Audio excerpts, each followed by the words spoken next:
This is Guardian Radio, your station for up-to-the-minute news, intelligent, interactive, and engaging conversation. 96.9 FM. The views and opinions of the hosts and guests are their own and do not necessarily reflect the position of the management and staff of Guardian Network.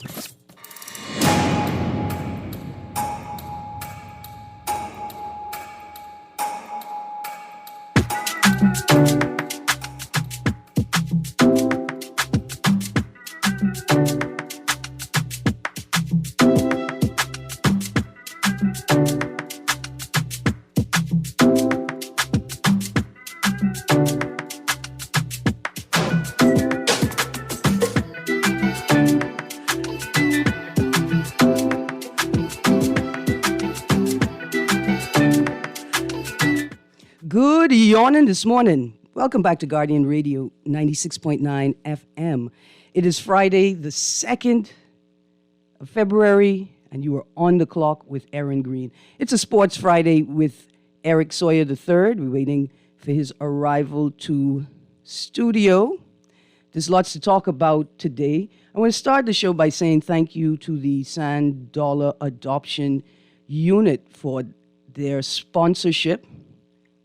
It has come to an end right now. We're hoping in the short term we can have them back on board with On the Clock to share more about this digital Bahamian dollar, about it being an alternate method of payment for people who are living in banking deserts, who are estranged from formal banking services, who have been left in dire straits, having to spend far more money than should be needed just to engage in basic banking and economic finance services. So we say thank you to the Sand Dollar Adoption Unit, thank you to the Central Bank, and I hope that we can begin again in the short term. Now, Mr. Stephen Hanna ended Morning Blend by saying, I was going to talk a bit about culture this morning. I love it because I'd love to talk about the culture of sports and why it's so important, particularly for young people, to have at least one opportunity in their conscious lives to engage in a formal sports program.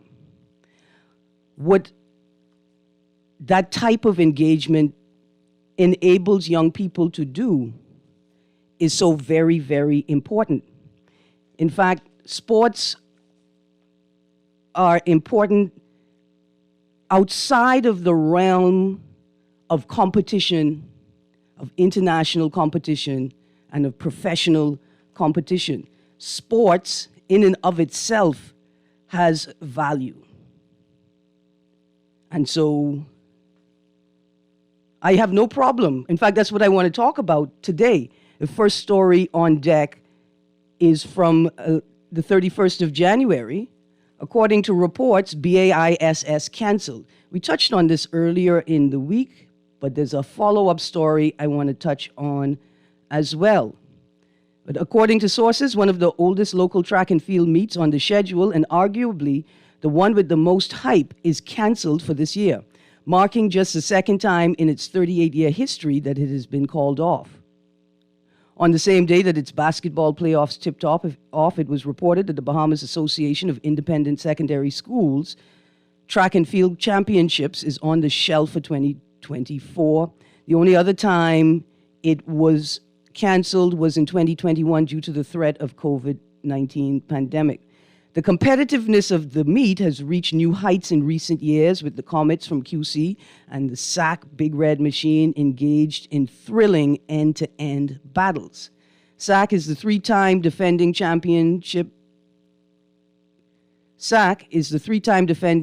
champions and have won 5 of the last 8 meets. The Comets won 2 straight in 2015 and 2016, and then one again in 2019. Prior to 2015, SAC had won 25 straight and 27 of 28 losing only in 1989 to the St. John's College Giants. The popular three-day meet, usually held in February each year, generates one of the top fan bases in local sports in the country, with alumni from QC and SAC in particular flocking to the stadiums each year.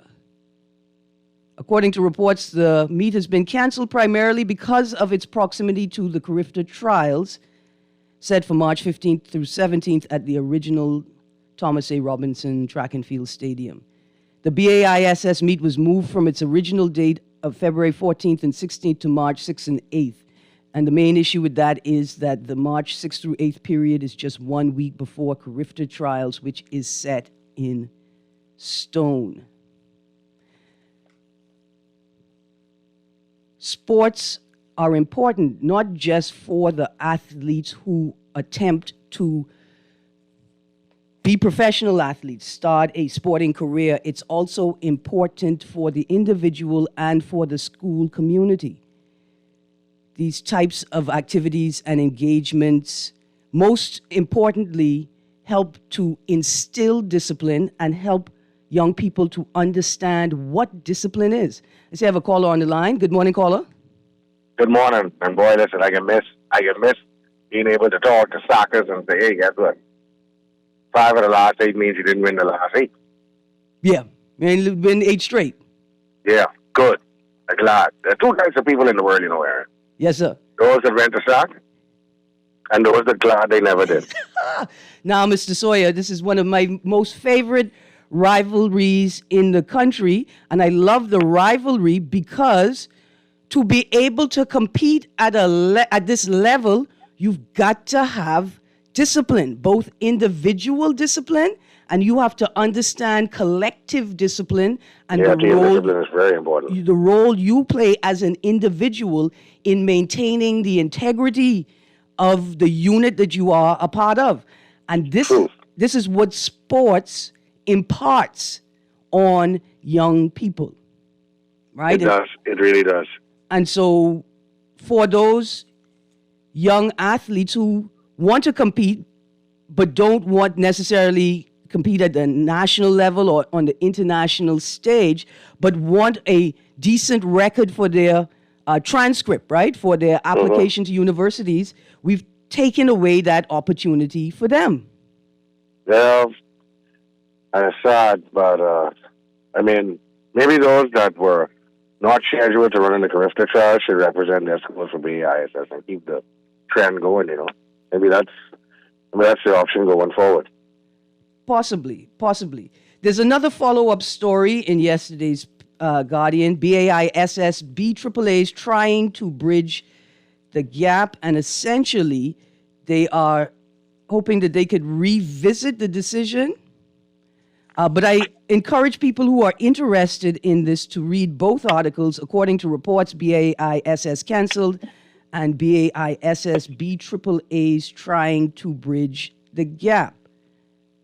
I'm going to read just briefly from that. With the news of the cancellation of the championships gaining more and more traction by the minute, it is now being reported that officials in the BAISS and the BAAA's and the National Sports Authority are feverishly looking for ways to bridge the gap and somehow, some way, revisit the decision to cancel the meet.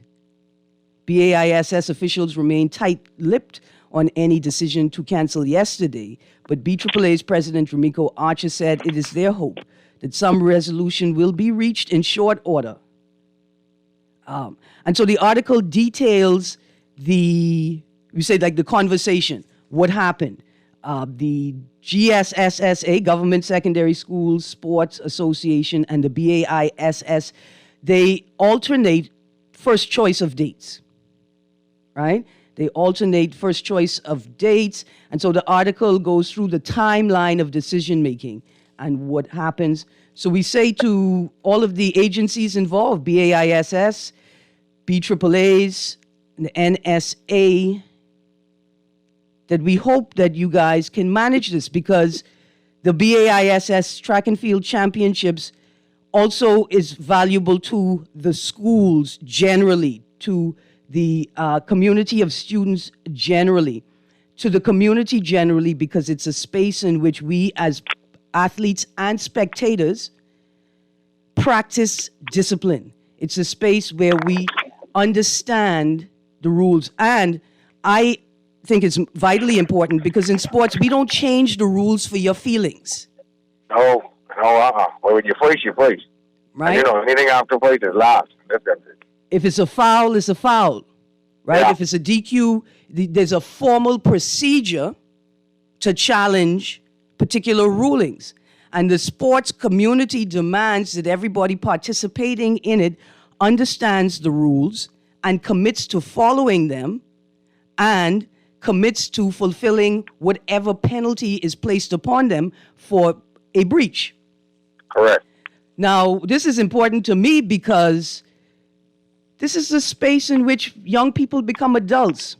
As you could see on the roads today, we have a problem with following the rules. I just want to say, before we transition, you don't have a right to run a stop sign.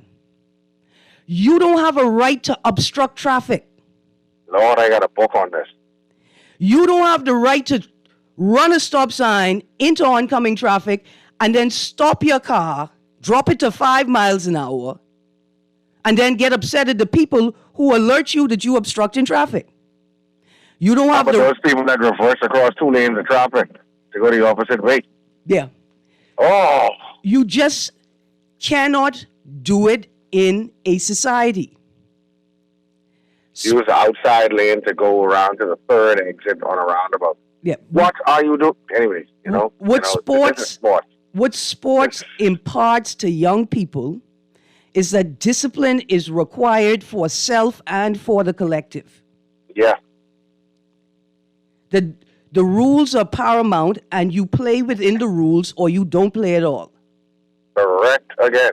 And so, again, I'm pleased to see in the follow-up article, BAISS, BAAA is trying to bridge the gap, that the relevant agencies and authorities are working, as they said, feverishly for ways to bridge the gap and hopefully host the 2024 BAISS Track and Field Championships.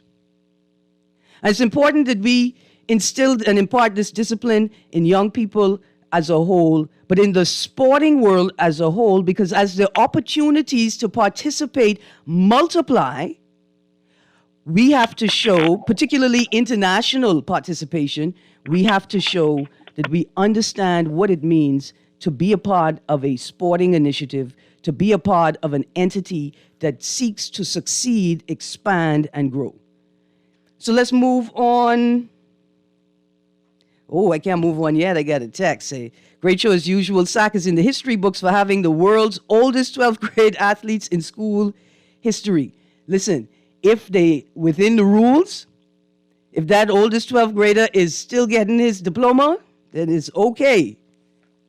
It's okay. But we congratulate SAC. Mr. Sawyer, I just want to take a moment to say to SAC, even within the rivalry, we see what is the best of SAC and we celebrate it. I want to say to the SAC, say to the SAC alumni, we need you to model and package this alumni policy program that you all have and share it with other schools so that they can build up their school the same way that SACers have committed to building up their school. Because I can tell you why. Well, I can tell you they start from grade 7 now. Yeah, man. It's good stuff. They literally sit down 7th graders and say, are you aware that 20 other people wanted your seat? Are you aware that that makes you the best of the best? Are you aware you are cream of the crop? That's how you do it. Are you aware? That's what they say. Yeah, you build. You are now 11 years old, just 6 months outside of puberty, and now you're being told that there is nothing else better in the world. Like, I have worked with people that are 30, 40, 50 years removed from high school. Kids in 3 countries, married twice. That's how you do it. Been to college, been to university. When we were have bachelor's, have master's. When we and were they still fix them out to say, I've been to SAC, right? Yeah, man. Like, what?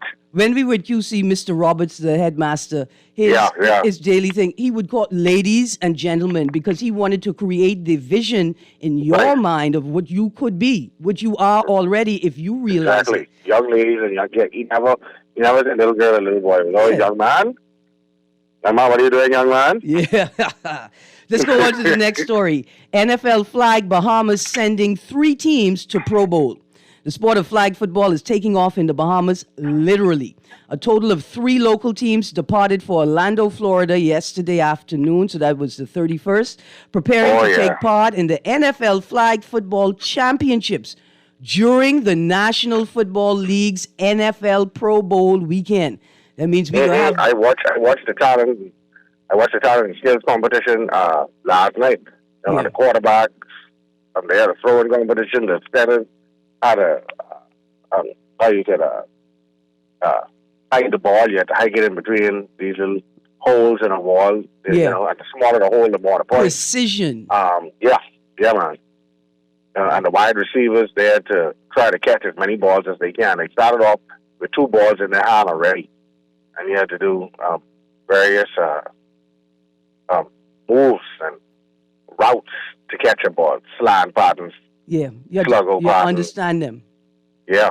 So you started off with 2 footballs in your hand already, and had to catch as many as you can thereafter. Awesome. Crazy. The weekend of activities include, well, in this year's revamped Pro Bowl format, the multi-day event will including the skills training, will conclude with the NFL Pro Bowl games highlighted by a 7-on-7 flag football game between the National Football Conference and the American Football Conference Pro Bowlers. And thankfully there will be no 49ers present because we are going to be in Vegas. That's right. Don't mind that. For the Bahamas, 1 adult team and 2 youth teams will be in action, looking for supremacy in the region and also to set the stage for continued growth in the sports. The youth players range in ages from 8 to 12, and they are mixed gender teams, girls and boys. Now, exciting news, Bahamas Air has come on board as a major sponsor of Teen Bahamas, transporting the team to and from Orlando. We say thank you, Bahamas Air. The league is actively preparing Bahamian athletes for international representation and Olympic qualifiers, particularly with the sport being added to the agenda for competition at the 2028 Olympics in LA, California.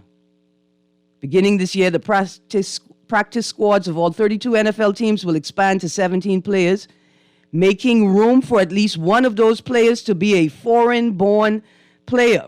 The Bahamas becomes the first Caribbean nation to have at least one team compete in the NFL Flag Football Championships. So there are multiple ways that Bahamians can participate. And then guess what? 49ers will be there, sir. In spirit. Yes. The teams have received will be there in spirit. cleats from NFL star tight end with the 49ers, George Kittle. He'll be playing in the Super Bowl, but he's sent cleats down for all the players. And this one I know will hurt your heart. The teams will be adorned in Dallas Cowboys gear. Okay. Okay, he wearing a bunch of schoolgirl clothes then. That's the one, and they ain't cowboys, they're cowgirls. Oh, my. Look here. This rivalry is something else. Trayvon Monker, a 12-year-old wide receiver and pass rusher, is thrilled for the opportunity to compete. And Justina Thompson said she, too, is looking forward to the opportunity. The teams get back in the Bahamas on the 5th of February. Hola. That's a wonderful opportunity. Another quick story. I could hear you, Mr. Sawyer. Sorry. No problem. Albury and Charlton receive NCAA weekly honors. Bahamian collegiate basketball players Dayton Albury and Verone Charlton nabbed conference honors for outstanding play in the NCAA for their respective schools in the Atlantic Sun Conference last week. Albury, who plays for the Queen's University of Charlotte Royals, was named the conference's newcomer of the week, and Charlton, who plays for the University of North Alabama Lions, was named the ASUN Freshman of the Week. This is the second time this season that Charlton, has bagged that award, with the first honor being in November 2023. I love this story. Looks like Dayton is preparing to be a part of the men's national team. And Charlton is making her way to the WNBA. Say congratulations and keep up the good work. Now, Mr. Sawyer, I got somebody joining me in studio right now. Good morning, Bruno. Good morning, Miss Greene. How you doing? I'm doing great. Good, good. Hey, what's going on, Bruno? I go. I missed you last week. But I'm glad you're here. See, I have somebody in the studio to run on with. And I want you to know I have my Running in Love, Running On t-shirt right now. I prepared. Yeah. Good morning, Bruno. How you do? I doing good. What'd you think of the conference finals? 49ers came on board. Thank you, sir. That's what I like to hear. But did you That's what I like to hear. Winners win. did you expect the Ravens to lose? No. No, I wasn't expecting that. I thought they had that in the bag. Then they just fumbled that ball. Just fumbled. Literally. Whose fault was it? Was it Lamar's fault? It's a my fault. You could have stepped up. They was actually in the lead. They was winning the game. Then, come back. They do a great Yeah, boy. comeback. But Mahomes is the new Jordan of the league, you know. Huh? But listen, the Ravens had a stellar team. They had Odell Beckham and Lamar Jackson, and they still couldn't seize it. They had a stock team. They built a team to beat the Chief, and they still lose. Now, He's right. listen, I think that the people want a Taylor Swift Super Bowl. That's what what I was thinking is, right, you know, if Detroit did beat us, which they didn't, of course, bang, Right. bang, again. But if Detroit did beat us, it would have been Taylor Swift versus Eminem with an Usher halftime show. What a musical classic it would have been. Yeah. Yeah, I hear the people say, imagine Detroit Lions, right? The Motor City Lions playing in LA against, who they going to play against? Not the Chiefs, but it would have been an all urban, all R&B soul Super Bowl. Yeah. Now, gentlemen, I want to ask you a question quickly. A lot of people are saying, those people who say they don't want to see Taylor Swift at the Super Bowl are just misogynists and don't like women. Has Taylor Swift impacted play at all? Has her presence No. in the stadium impacted No. play, or has it just boosted the morale of the Chiefs? All it has really done is just made more people, a.k.a. women, watch the sport of football. That's all. Buy a jersey here, buy a hat there, because who they love to hear sing songs. Taylor Swift is taking time out of her busy schedule, you know, because this weekend I understand she's in Japan for a concert. Yeah. This weekend? Oh, I think Thursday or Friday. Then I have to fly straight to Vegas for the Super Bowl. Like, she's a busy woman, you know. She ain't no play trophy wife, you know. So, they show her maybe a combined 90 seconds all game. Man, for 3 hours, man, y'all got to stop it. For 3 hours, y'all got to look at a pretty woman's face for 90 seconds. It's 90 seconds combined. I say with Taylor Swift, they're going to be the most viewed Super Bowl in a long time. Yeah, probably since the Patriot Eagles Super Bowl Yeah. in 2018. That was a big game, too. Nick Foles beat Brady that day. You think Usher's going to invite Taylor Swift on the halftime show stage to perform with him? Boy, you never know. You never know because she's there, but you never know. Yeah. I hope they practice with something. They put something together, you know? That they work on man. work on charge something.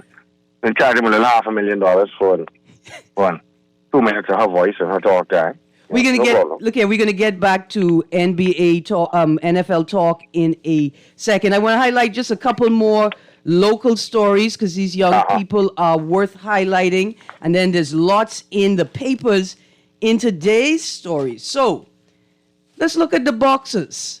Pilot amateur boxing program at Uriah McPhee. The New Providence Amateur Boxing and Bahamas Boxing Federation have teamed up through the support of former boxer Andrew Albury to begin a pilot amateur boxing program at Uriah McPhee Primary School. On Monday, Albury, along with NPBA President Valentino Knowles and BBF President Vincent Strawn, presented a punching bag for the use of the program. The program will be geared to both boys and girls from grades 4 through 6 between the ages of 8 and 12. according to Wanda Burrows, the physical education teacher at the school. Knowles, a graduate of Uriah, thanked God for giving him the vision for allowing him to bring the program to his alma mater through the sponsorship of Albury. At the end of the 2 to 3 month program, Knowles said they will host an event at Uriah where they will allow the students to showcase what they have learned. The sessions are scheduled for Tuesdays and Thursdays.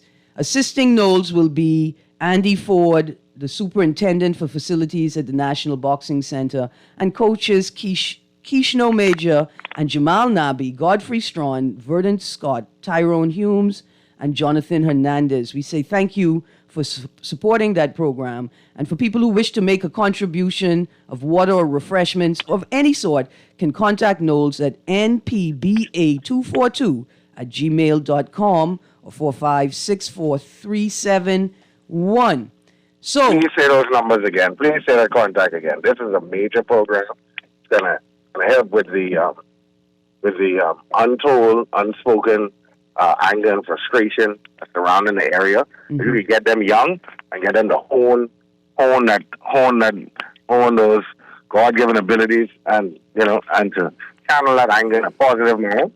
Oh yeah, it'll mean all the better. And for me, this type of training produces a more confident young man and young woman, so right. that when it's time to fight, they don't panic and feel like they need a weapon to defend themselves, or that they don't need a weapon to launch the assault. Now, I'm not encouraging young people to fight, but what I am saying is if you're going to fight, you don't need no weapon in your hand, right? No. But it's because young people have a lack of self-confidence because they don't understand their body.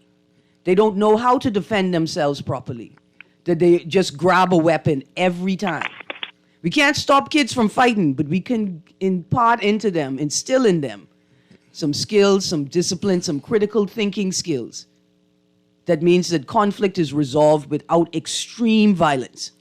All the violence on this increases when you realize the phone out, you're getting recorded, you could get posts. Yeah. So if you lose that fight, everyone could bring it up. Oh, I remember when boy so-and-so knock you out. So I happy they doing a boxing program, so everyone can learn how to fight. And at the very least, protect themselves. Yeah, protect themselves. Yeah, because self-defense is very serious, right?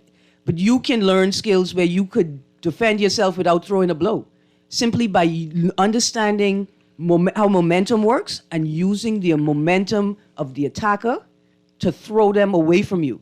I call it, that's my favorite martial arts, sir. It's called dashing. You dash them to the ground and then you run away. The most effective martial arts in the Bahamas. Let them use their own momentum. You use their own momentum to dash them to the ground. I heard the term dashing so long. And run away. That's it. Also, this thing about the lens, Bruno, that's a really important point. The presence of the lens and how it changes people when they know that there's a lens watching them, right? I want to have a whole show. I have to bring you in on another weekday so we could talk about it, because I want to talk about that. Oh, that's changed people's whole mood. You'll be okay to lose a fight, along saying no lens. Right. Because once you post something, that don't go away. Right. It's in the internet forever, and it then causes people, like you say, the young man say, I cannot lose this fight by any means. I will be the laughing stock. And then they do something reckless, wild, ridiculous, and irreparably injure someone, right? We got to talk about it. But this program, I don't even know. I'm hoping this my cousin Valentino knows, so I could give him a hug and say, you can't be hugging strangers, you see? That's how fighters break out. So I could give him a hug and tell him, thank you. Thank you for this contribution to the community. And it's going far, because earlier in the week, we have the story about professional boxer Carl Heald, who improves his record to 4-0. He defeated Colombia's Jose Augustin Julio via knockout in the third round of the super welterweight division of the Coliseo de Pasqueto David Ruiz Ureche in Colombia last week. This guy is off to a great career. His fifth match is scheduled for February the 17th and he's just excited. He says the win was dedicated to the late Norma Heald. And into today's papers, I just got to pull it up. There's another local boxing story that's got to make the headlines. It's I'm gonna pull it up right now. Bruno, you ever box? I never get the chance to go in the ring. But I did train. I used to work in a grocery store as a boxing champion. I could tape up box, I could move box, I could stack box. Sawyer, you ever box?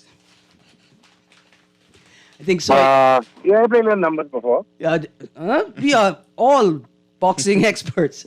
Yeah, I played in numbers before, man. Ain't nothing wrong with that. Yeah, man. So here's the story right here. I had to read it to add to this cadre of boxing stories. In today's Tribune, All Out Boxing honors Sherman the Tank Williams and Pretty Boy Floyd Seymour.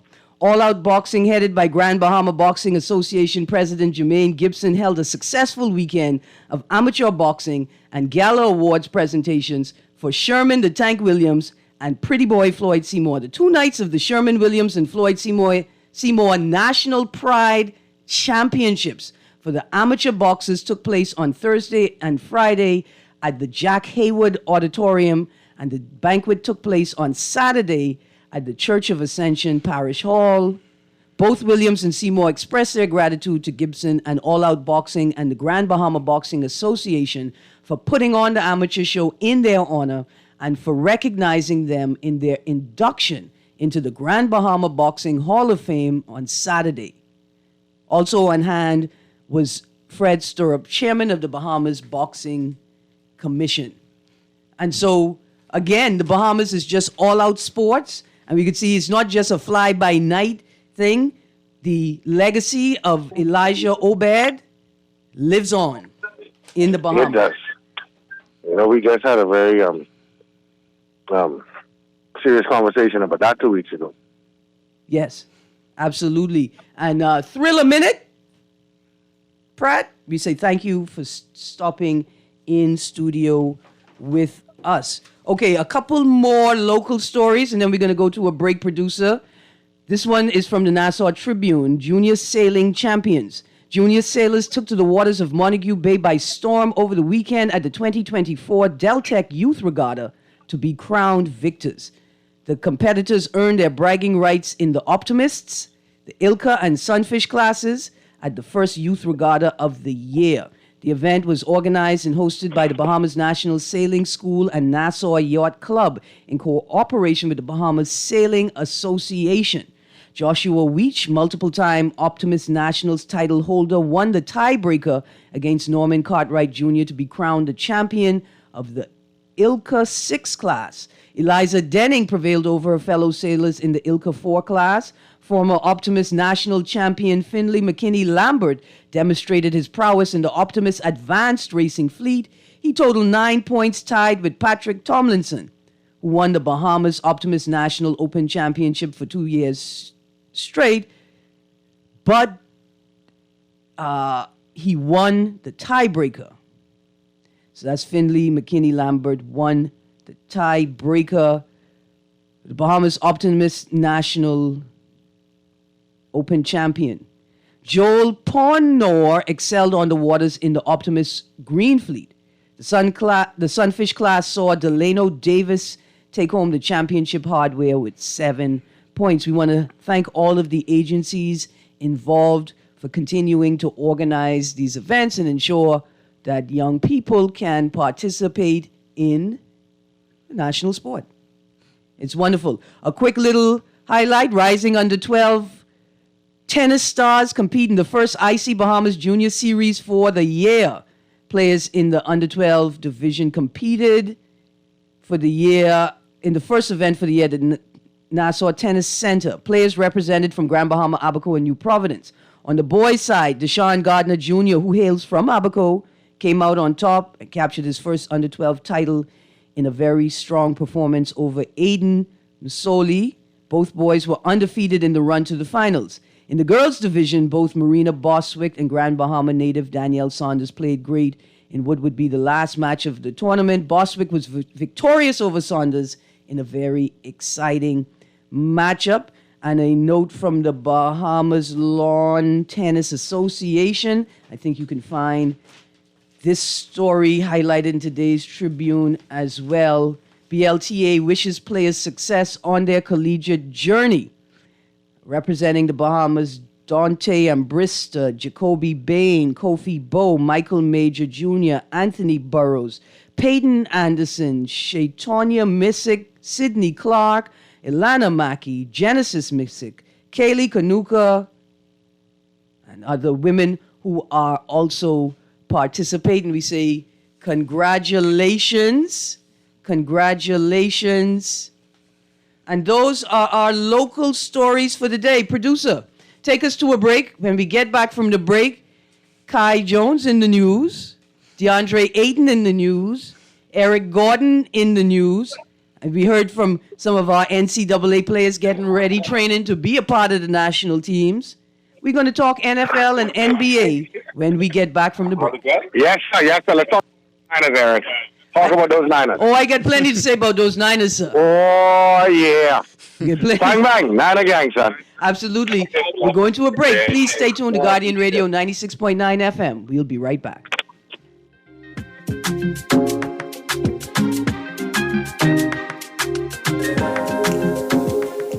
Love the show? Want to give your support? Become a sponsor today. Call 302-2300 for our rates and packages. That's 302-2300. Become a sponsor on Guardian Radio 96.9 FM. Fresh news, smart talk, all day.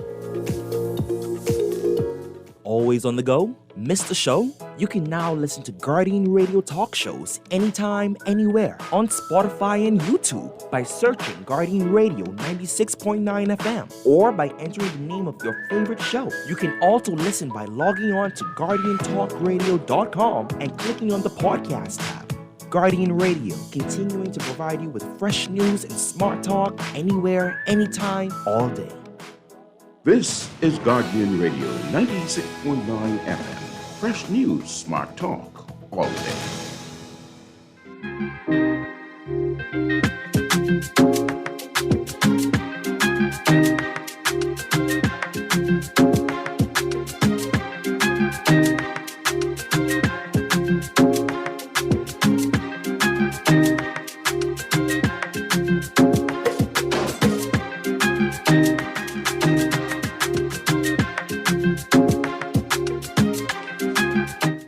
Good morning and welcome back to Guardian Radio 96.9 FM.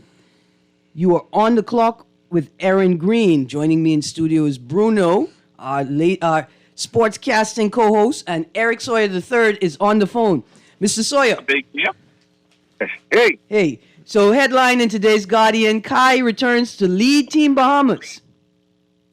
Now, I'm excited that Kai is playing basketball again. He said he loved playing basketball, right? I'm excited. However, we got a problem. Perhaps we have a problem. Maybe it's not a problem at all. Should I, a team player, feel slighted that, like if I get put on the bench because Kai has decided that he's coming to play with the national men's team? Boy, I mean, hopefully he would have gone through some sort of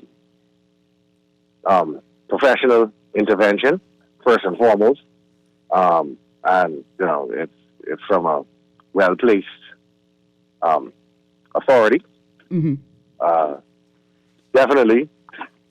See, because play in shape. As a team player, I want Kai, I want as many NBA, people with NBA experience playing with us. But at the same time, I've been sitting here committing myself to the team, playing when I know it's unlikely we're going to win. And now you bring in a big shot and you put me on the bench. But listen, let's go to a caller. Producer, I can take this call and let's see. Good morning, caller. You are, Sawyer, call back. That's my bad, producer. I'm supposed to let you. Hello? Good morning. Hello? Good morning, sir. Morning, Erin. Yeah, good morning, Sawyer, boy. Morning, Bruno. Okay, now hold on. You pause the line. We're going to... I dropped Sawyer's call accidentally. We're going to put him back on so you could talk to him too. Okay, okay. Morning, Sawyer. Hey. There you go. Morning, sir. Okay, yeah. Well, I didn't congratulate Sawyer Boy Monday evening on Naughty Show, so I ain't going over that again. Yeah, but Yes, he this, did. this Super Bowl, I like Perry Christie. I don't have a horse in the race. Okay. So, but I love Purdy's story. You know, when the parents, when his mommy and daddy cry over when he win the first game. So more likely I leaning towards him. But sorry, boy, what happened to them dead Bostons last night, man? I Lakers ain't got LeBron on 80 and they get beat bad like that. And they get spanked last night. And they get spanked. But yeah, Austin Reeves was hotter than Phoenix in August. Now, gentlemen, on that point, he tied his career high last night. Yeah, boy. And then New York on a 9-game winning streak. Lakers got New York tomorrow. And then the Clippers on a 9-game winning streak. And we got the Clippers tomorrow, Miami. We didn't break that 7-game losing streak. Have you seen the All-Star selections and all? Jalen Brunson in the All-Star game? Yeah, boy, that's good. You see, he cried last night, man. The man cried. Yeah, man, that's good, man. He deserves it because last year he come close. Well, so gentlemen, here's a question. Lakers win without AD and LeBron. And blow them out. Almost blow them out. Steph Curry does not make the first 5 for the West team. He's a reserve. Yeah. Is this an indictment? Is this the marking of time passing? Can the Lakers win if the Lakers could win this game without AD and LeBron? Boy, that'll say a lot. Does it mean that they need to play harder now because they may be on the trading block? All right, good. No, Let's attack this one question at a time. No, they don't need no trade. The starters are most definitely picked by fans. I mean, they try to say that it's a collection of fans and coaches and stats and blah blah blah. But basically, the fans run the show, and the fans wanted to see just Alexander wanting Steph Curry. Yes, there's a slight passing of the baton now. Okay. Yes, he is on the way. Yes, sir. Steph Curry ain't necessarily on the way out, of course, because you can't count him out at no time. But as it relates to high flying moves and slashing and dunking and whatnot, It's time for the young NBA players. getting back to that, and Shea Alexander gives you that. He's a bucket. He's dangerous, man. He's dangerous in OKC, boy. Hey, man, hungry in Dubai. Hungry in easy Dubai. Chetty, he just got to give him some weight. That's why I think I'm in the game. Now, gentlemen, let Bruno talk for a second. Okay, Murrow. All right. With the All-Star starters, in my opinion, what I go continue off what Soy Boy is saying, that the fans will hold most of the votes. Coaches only hold a percentage of votes, like a little bit the rest. Mm-hmm. But the fans hold the most. But I have Jalen Brunson. I'll make the starter. Made the All-Star game, but he was a starter. Okay. Him and Steph Curry would. Well, I see a lot of these guys in the reserves list, I would have put them up in the first 5, right? Like yeah, but still, like you can't put Jalen Brown ahead of Tatum. No. Tatum been balling the season. Tatum is more the marketed star on that Boston team. Okay. And I see Tyrese Halliburton taking over the Pacers. I was hoping dangerous. I was hoping they were building a heel Halliburton team, but it doesn't look like they're building a heel Halliburton team. He just didn't come off that minutes restriction. Now they only have him playing certain amount of minutes, 21 minutes. He played the whole game. They in problems. Now, you think they put the restriction on him because they don't want him get good enough to beat them at the Olympics? Well, he was injured or something, right? And when he was injured, man. He was injured. Yeah, and then getting ready for the playoff. Because when Miami is an April-May team, that's when by All-Star we'll probably be in 4th place. And then probably April, maybe we'll probably move in 2nd place, man. That's why. But I want with Boston, man. Boston always look good to get in the season. Yeah. And just how they played last night, that's the same thing will happen in the playoff. Yeah. Now listen, Aiden has his first back-to-back 20-point games for the Blazers. He's back off his injury. I watched that game too, but I feel sorry for Aiden now, man. I don't want to use with Phoenix with a playoff team. Now your team in 14th position. The basketball gods can't even help you get in the play-in, so you're going home early this year. I'm so upset. I'm so upset with that. Every time I watch a Suns reel to see who he could have been playing with. I see it. It was just his attitude and And that's work ethic. His work ethic wasn't there. Yeah, that's what it is. Yeah. Yeah. But Yeah. Aiden, come on now. Yeah, man. Okay, I can let someone else get it. Like, continue to listen, man. All right, thanks a lot. Yeah, man. Yeah, Thank yeah. you very much for calling. Okay, guys, it's NFL time. Let's go through our rundown for the upcoming Super Yeah, man, Bowl upcoming game. weekend. Yeah, man. Let's talk about who played in the Super Bowl. Yeah, go on. Say it, Erin. Say it loud. So Say it with listen, chest. Super Bowl 58 will be held at the Allegiant Stadium, Las Vegas, Nevada. I love it. I expect magic tricks. I expect the illusions. I expect the most fantastic game ever in the But I history. tell you one thing. Yes, sir. We can't do that come from behind thing against Mahomes. No. I may be loud. I may be out there. But I'm a realist.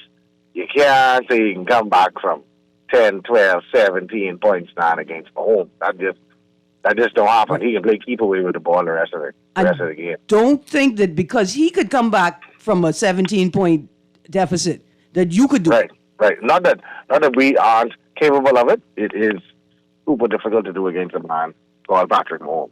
Now, super difficult. I had a complaint about these playoff games. I didn't like the fact that teams were running down the clock, right, when there was enough time for potentially 2 touchdowns to be scored. No, you gotta think. Well, about I mean, why score anymore when you're already up the lead? Thank you. Like, you gotta think about it like a strategy. Like, okay, that's I choose to try go for another touchdown.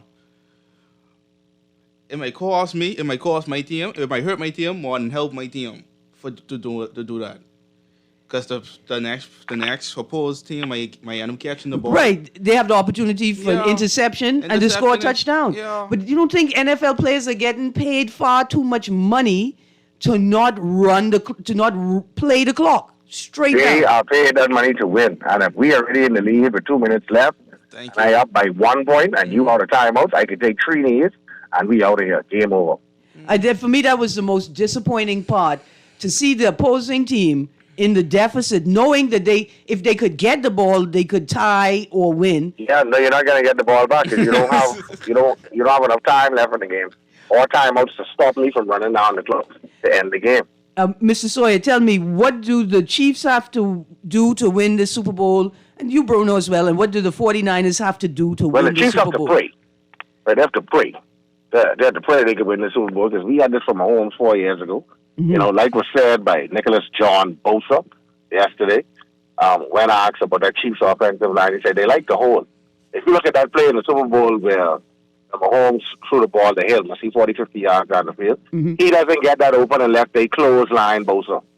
Okay. They clothesline him, hold him, break off his back in two, and they ain't called a flag yet because they were looking to put Mahomes up there to be the next Brady. Mm-hmm. You see, he need to get a ring. Bop. He lose to Brady the next year. Boom. They got beat from Burrow 2 years ago. Bop. Last year they win the Super Bowl. Now he got 2. Okay. Now he back looking for a third one. A la Brady. What do the But he was 49ers... supposed to get beat because if they played the way they were supposed to play, according to the rules, we just spoke about the rules in sports. If the Chiefs offensive line played according to the rules, then Bosa has a sack of Patrick Mahomes, and that play never happens. We win the Super Bowl. But hey, you know, if my aunt had Adam's apple, she'd have been my uncle. So Yeah. you just have to play ball. Absolutely. Bruno, Yeah.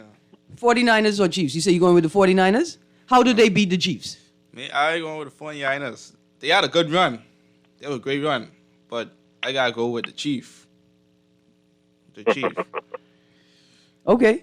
So, All we have to do against those Chiefs is run the ball. Don't get fancy passing no balls in the fourth quarter. If those Chiefs, the secondary for the Chiefs, they could catch balls. See, the thing about quarterbacks and defensive backs, they were wide receivers that just couldn't catch. So the coaches made them play defense. You could slap down the ball. Right. Because your hands can't close on the ball. Now, those Chiefs defenders, they could catch a ball. So, you know, and Purdy, while he is very accurate, you know, he is indeed 3-step drop, boom, throw to a spot, and the receiver's supposed to be there. But if the cornerback gets there even a half second earlier, even a half second, it won't be a knockdown. It won't be a pass defended. It'll be a pick. Now, That's how they play. Allegiant Stadium is a domed stadium, right? So we're going to have excellent weather conditions. It is. That's something that all stadiums should have nowadays, man. Like within the next 10 to 15 years, all of these teams should be in dome stadiums because it ain't fair, man. I like to clock with Miami, but the coldest again in Miami, 50 degrees, maybe 47. That's perfect playing weather in Kansas City, in Buffalo. No shit, That's what they play. It's not fair that you got to play in the rain, play in the wind, you go to Chicago to go play ball in November. Boy, I want you to know. But the wind alone, I can send you home. Yeah. Because the wind goes. Yeah. Plus the wind affects the throw. Right. Exactly. But we all need to play in dome stadiums, so that way, literally, the best team will win. But how do you do that if all teams don't start off with the same base resources, right? It starts down from the owners. Not start from the owners, man. We gotta build money. Yeah. Get money, man. And it's there to be gotten. Because you can't tell me Kansas City don't have enough money to put a dome on top of that stadium. Yeah. You just can't tell me that. What about the Panthers? They were 2-16.